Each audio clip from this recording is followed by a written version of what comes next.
Forget about G7, G20. The real important piece is the US and China and what we do together.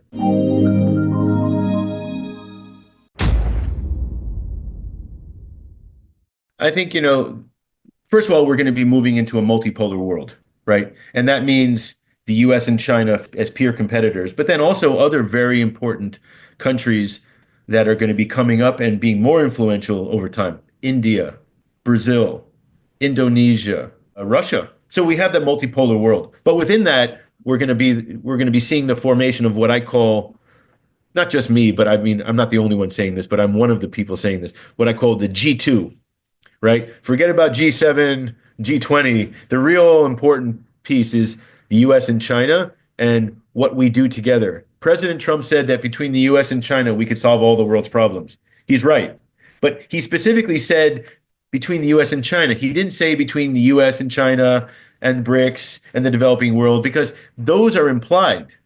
If China and the US are working together, everybody else in the world, all 200 and whatever countries in the world, will all be one way or another aligned with one or the other or both in some cases. And in that way, I think, you're seeing that's the world order coming. And I think it's going to be net positive for the world because it will give more opportunities for more countries that have been ignored. Africa did not get much attention until China went in and started to develop and saw business opportunities and resource opportunities in Africa. Now Africa is getting a lot more attention from everyone. Same thing in Latin America. The US has been dominant in this hemisphere since the early 1800s. And yet, Latin America and South America continue to more or less struggle to develop. So obviously, anyone looking at it objectively would say that, putting aside American interests, it's definitely in the interest of South America that China gets more involved there and develops infrastructure. And it might even encourage the US to do the same, which then, of course, would be net positive for South America. And also, it would create a lot of business opportunities, because the one thing people don't understand about BRI is every country where China builds a railway or a road or a port or an airport in the developing world, it's also creating the beginnings of middle-class customers who can then buy other goods from China. So in other words, it's like kind of like brand building for the Chinese brand. Like China industry is a brand. And whenever China goes into one of these countries, it's building that brand. And that means people there get used to hearing about, Chinese cars being good, Chinese roads being well built, Chinese products being good. And so as these consumers develop, they are automatically going to have an interest in buying Chinese goods, which are priced well and which work very well, and they're high quality. And so this is what I think the US needs to be doing too. I think that what DeepSeek did from the American point of view was show that there's no safe part of technology that the US can feel comfortable that it controls and owns. Everybody in the US felt that China may be doing well with EVs and battery technologies and drones, but for AI, the US controls that, the Chinese are far behind, and so forth. DeepSeek, not only did they show that they can be just as advanced as ChatGPT, but they can do it for such a small investment.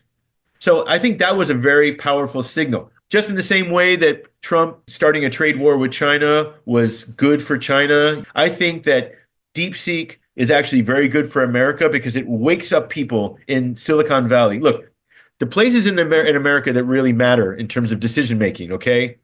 Wall Street, that's New York City. Also, of course, Washington, because of military and political, and also Silicon Valley. Silicon Valley is $35 trillion worth of private equity value. So Washington is important, but really important is for Silicon Valley and Wall Street to wake up to what's going on in China. And I think DeepSeek did a lot of good in that regard by showing these wealthy investors just how much competence China has in technology, even the technologies we thought that we owned. On the other hand, to say that it only cost $6 million is ridiculous. Of course, it didn't cost $6 million. They built it on the platform that was already created by all the investment made by other places, including the US. So, like, to say that it only cost $6 million is ridiculous. They stood on the shoulders of giants who spent long time developing the technologies that they were able to just use. So, before you get too excited, I think you should recognize that. But it's so impressive. I give them full credit for building it. It's funny, like I get criticized by my American friends for being too pro-China, and I get criticized by my Chinese friends for being too pro-America. So when I say something, half the time it's going to be negative to one side or the other, because I honestly see things from the bridge in between. I saw potential in China from 1983, actually, 5 years after the 改革开放 movement began, because my great uncle came back from a visit to China in 1983, where he met a very famous American Chinese national named Sidney Rittenberg. Chinese name was Li Dunbai, and Li Dunbai was an American who went over before 1949. And he spoke Chinese, and he was a believer in the communist movement.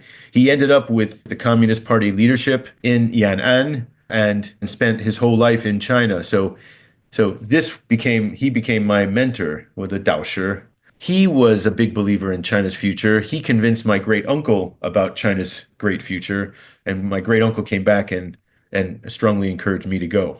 And so when I looked at it and I thought about just how much entrepreneurial spirit China has and how much business instinct was in the country, I knew that if the Lao Baixing were allowed to make money again, then the entire country would rise up.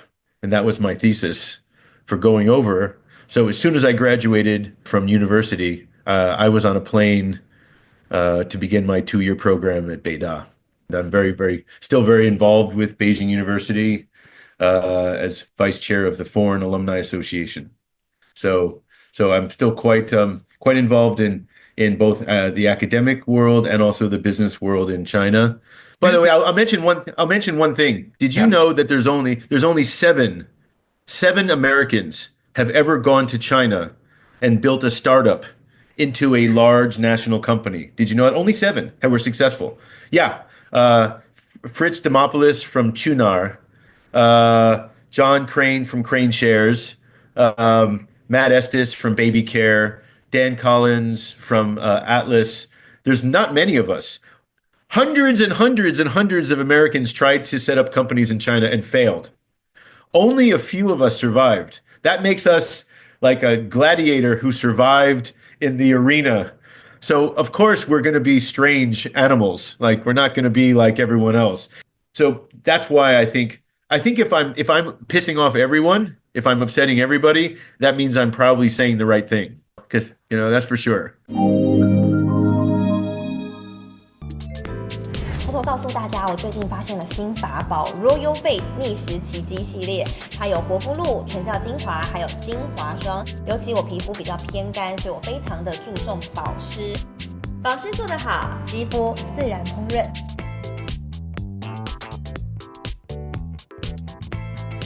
提亮肤色更年轻，抚平皱纹超有感，而且气色变好。用心保养，每天都更美一点。